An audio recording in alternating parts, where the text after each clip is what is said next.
你有效吓阻，你能够吓阻得了解放军吗？不可能的啊。那么第二点，你有些新式武器啊，比如说从美国买了几样武器，台湾当局自己又研制了几样武器，但是你从体系化、数量上，你和中国人民解放军的作战能力来比，那是天壤之别的呀。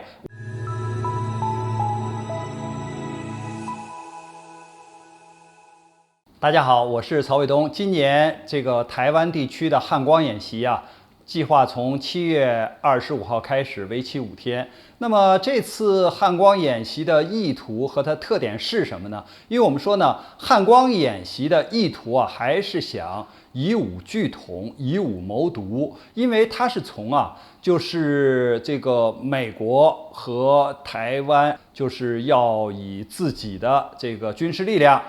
所谓叫固守台湾岛。那这样的话呢，他就每年要搞一次所谓的汉光演习。汉光演习啊，它的这个特点呢，和其他的就是台当局搞的一些这个演习呢有很大的不同。第一个呢是这个规格很高，因为它的这种演习的时候呢，就是台湾当局的这个领导人，还有就是相关陆海空三军的这些部门的头脑都要参加，所以它规格很高。再一个呢，它规模很大，规模很大呢，主要指的是它的陆海空三军都要参加到这里演习里边来。另外呢，它的这种科目的设置也非常的多，因为它既然是要搞这个以武拒统这个。它就要考虑各种各样的情况出现，所以它演习的科目非常多，既有防空反导的，还有反登陆的，还有陆地上什么打巷战的，包括打山地战的都有。所以呢，它的科目非常多。还有就是它的既然这么大规模的演习，它要根据情况的变化呀，从这个武器装备上作战的理念上还有作战的样式上都有一些新的发展，所以这是它的特点。那么今年的汉光演习和以往的汉光演习在这些意图还有特点上，在这个原来的基础上，有没有什么新的变化呢？有首先呢，我们说从这个意图上它就有变化，因为蔡英文呢，在他刚上台的时候他当时给台湾的军队呢，制定的所谓这种军事战略吧，叫做有效吓阻，决胜滩头。这个什么意思呢？就是要把台湾的军队要搞成一个小刺猬，就是我现在有美国的装备，我现在有很多先进的武器装备，我很厉害所以呢，要吓住你中国人民解放军所以呢，就叫有效吓阻，吓住你了，你不敢动不敢碰我呀，所以这叫有效吓阻。所谓决胜滩头，就是当解放军如果对台当局或者对这个分裂势力进行动武的时候，那他就打过来了，打过来怎么办？一定要决胜滩头，不能让他冲上滩头要决胜。但是随着这个时间的推移他看到如果解放军打到这个台湾的滩头上了，那他肯定就阻挡不住了，那就兵败如山倒了。所以现在不行，所以这个从战略上要改变，叫做有效吓阻海面阻击或者是毁伤于海面，就是在它航渡的时候，无论是军舰、飞机，你都要打掉，不能让它到滩头，到滩头来那。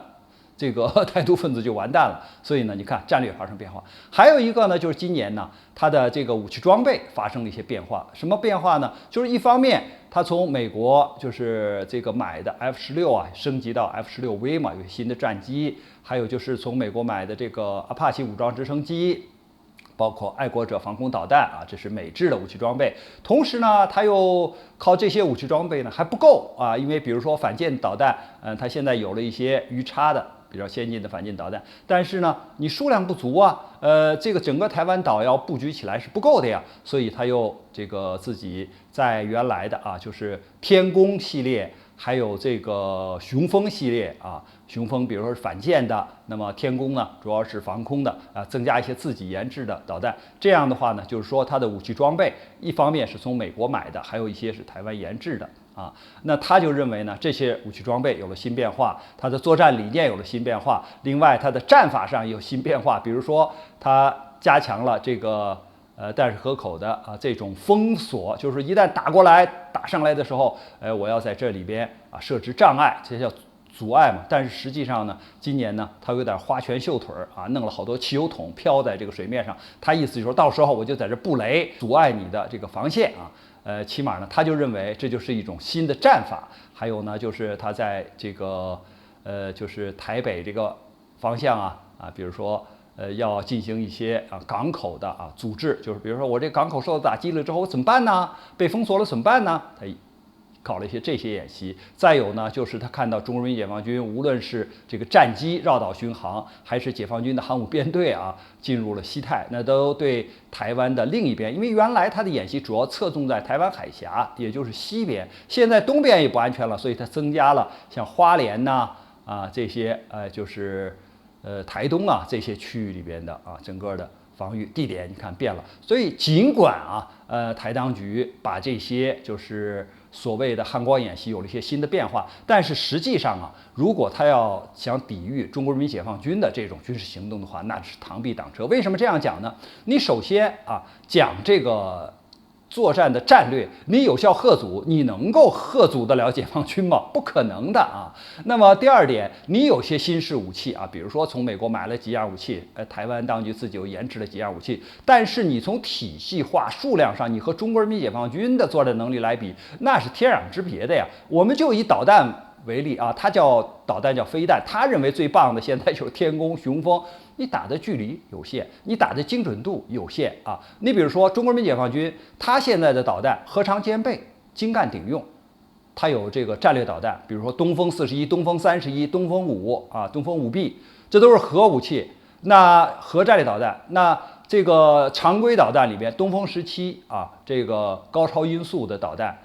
像东风21、东风26，这都是这个打击航母的都可以的。为什么呢？因为一般的这个导弹打的是固定目标，而像航母这样的它是移动目标，这个它都能够打，而且呢上千公里。你台湾当局有吗？没有。包括你连这个潜艇常规潜艇，不要说核潜艇，常规潜艇都没有。你的武器装备不成体系，你的数量又很少，你怎么能够顶得住解放军的这个打击呢？所以我们讲，你汉光演习尽管有了一些变化，尽管被这个台当局吹的这个神乎其神，但是如果以武拒统、以武谋独的话，只能是死路一条。关于这个话题呢，我们今天就聊到这儿，感谢大家观看本节目，我们下期节目再见。